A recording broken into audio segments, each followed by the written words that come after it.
without further ado, let's get into the actual talking about strategy.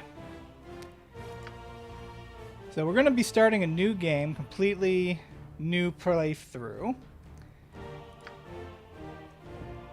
And the first thing you get to do is you get to choose your character. But you don't want to choose your character. Why would you want to choose a pre-made character from this list?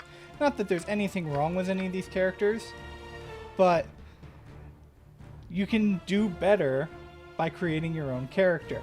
And we're going to go into the character creation screen and we'll talk a little bit about options. First, you get to choose your gender. I will be playing male for this playthrough. There is almost no difference between the two genders in this game. There are a couple of role-playing things, and of course, your romance options change depending on which gender you pick. I always play male for these games because there are, in my opinion, a lot more viable romance options for the man. It's not that I have anything against romancing as a woman, it's that I am against romancing animen. But yeah, other than that, there's a couple of role-playing interactions you have to worry about, but you probably won't even notice them. Stat-wise, they are all the same. And you get to pick a portrait. Now, I'm probably going to preload a character that I've already created, and I'll explain why in just a moment. But I'm going to go with this for my portrait for now. And now we go to race. So, race is, for your character in Baldur's Gate, a very secondary consideration. You do not really need to worry about how fitting your race is for the game. It doesn't really affect much in the way of role-playing. It does not affect too much when it comes to your stats. The stat bonuses and penalties are a lot softer in AD&D 2nd Edition. And the main thing you want to worry about is, can you play the class that you want to play? Now, I'm going to be going into half-elf because that's going to be the best combination for the class I want to go into. But I'm going to go into human really quick so we can go over the various class options.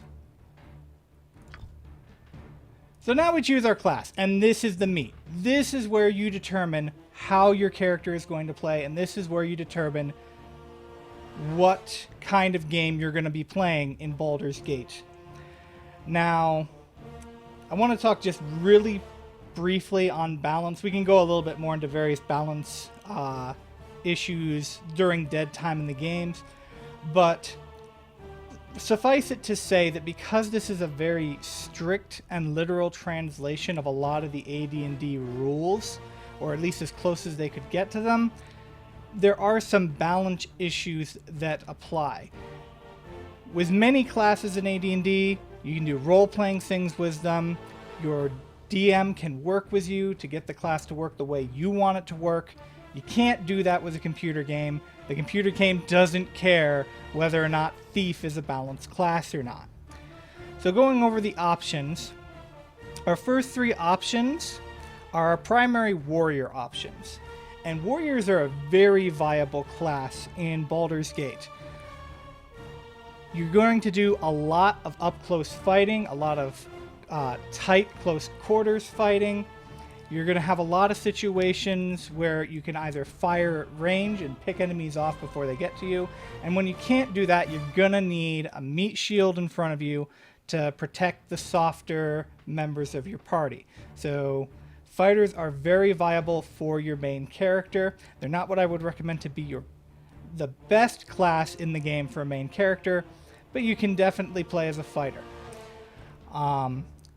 When you click on any of the classes, you'll note that you've got various other class options you can select. This is called your kit, and this modifies the class in a couple of key ways to make the class more thematic, I think would probably be the best way to put it. In many cases, many of these class features are superior to the base class. In other cases, not so much. So for fighter, for example, we have the Berserker, which is basically turning your fighter into a barbarian, which is interesting because you have access to the barbarian. But the Berserker is almost entirely a bonus to the fighter kit. There's very little that the Berserker takes away. I mean, look at this. Disadvantages. You become winded after a rage. So in other words, after the combat is already over, you have to worry about a penalty. And you can't specialize in ranged weapons. You can still use ranged weapons, but you can't specialize in them. So for the most part, the Berserker is a pure upgrade to the fighter. Wizard Slayer is a little bit more of a mixed bag. Still a very, very good kit. This 1% magic resistance per level can be very effective. The only problem I'm going to say is that in original Baldur's Gate, magic resistance could stop your healing spells from affecting you. In Enhanced Edition, this no longer applies.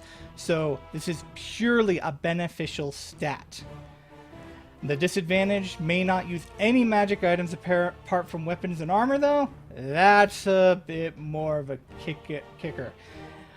You don't want to give up on a lot of those good magic items that you can find. And then we have Kensai. Kensai is probably the worst kit in the game.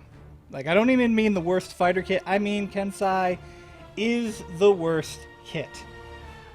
So, in exchange for giving up the ability to wear armor, the ability to use missile weapons. No, Berserker could still use missile weapons. Kensai, no missile weapons at all. And the ability to use gauntlets and bracers. You get a bonus to your armor class, a bonus to hit and damage rolls. You attack a little bit faster, and that's actually something not to be underestimated. But it's in this particular version of the game, it's not too important. And then you get this Kai ability, which allows you to do maximum damage for 10 seconds. Which is just a little over one combat round. So, yeah, no bracers. So you can't even increase your armor with bracers of armor. Now this kills so many magical items that can help enhance your character that this just makes this kit almost completely broken. And I don't mean broken as in, oh, it's so powerful. I mean broken as in this kit does not function as intended. There is one exception to this, and that is if you decide to dual class a human Kensai into a wizard, and you do it pretty quickly, this +2 bonus to armor class is nice.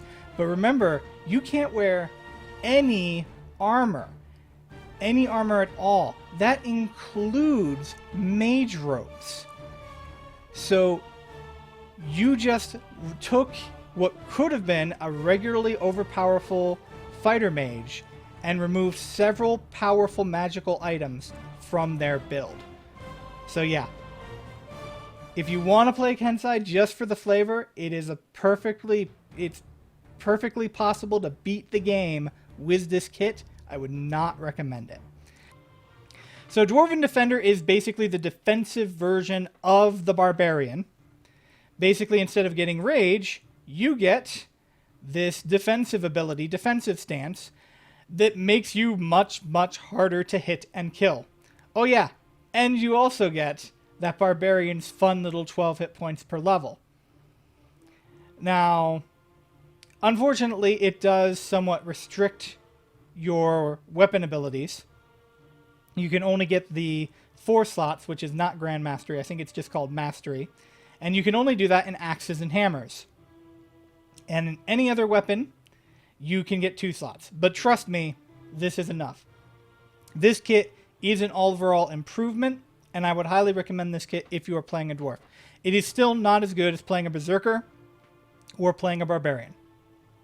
Now we come to Ranger. The Ranger is where you go away from your classic armored knight fighter, and now you're into that kind of Aragorn, sword-wielding, bow-wielding, you know, Master of the Wild type of warrior.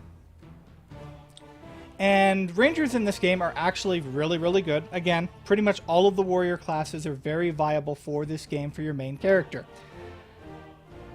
They're very good at doing two-weapon fighting. So the fighter can master all weapon proficiencies. Every other class in the warrior kits are restricted to 2 dots in their weapon proficiencies, which is specialized. Well, this one begins specialized, and it can put another dot in. So the Ranger gets to be very good at two-weapon fighting, even though they don't have that ability to master weapons like a fighter can. A fighter's still going to be a better overall two-weapon fighter, but when you factor in the other cool abilities that a Ranger can get, Charm Animal's not very useful, but the Hide in Shadows, that can be great in this game, especially if you like to scout ahead and see what threats lie on the maps. And then these Druidic spells, starting at 8th level, they don't really get to the really good Druid spells, but there are still lots of useful spells that a Ranger can get by the time you are done with Baldur's Gate 2. Archer, again, I would probably call an almost entire improvement upon the kit. You lose the ability to wear any metal armor, period.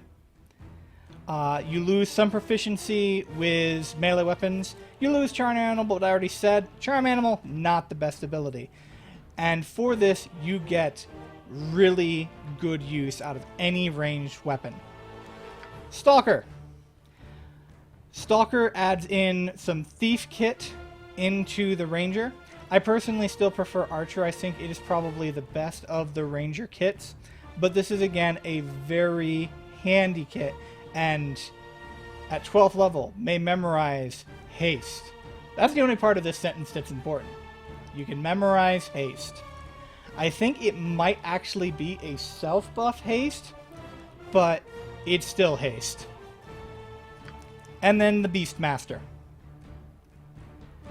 The Beastmaster gets the ability to Find Familiar. Now, note, only if you are playing the main character can you use this Find Familiar ability.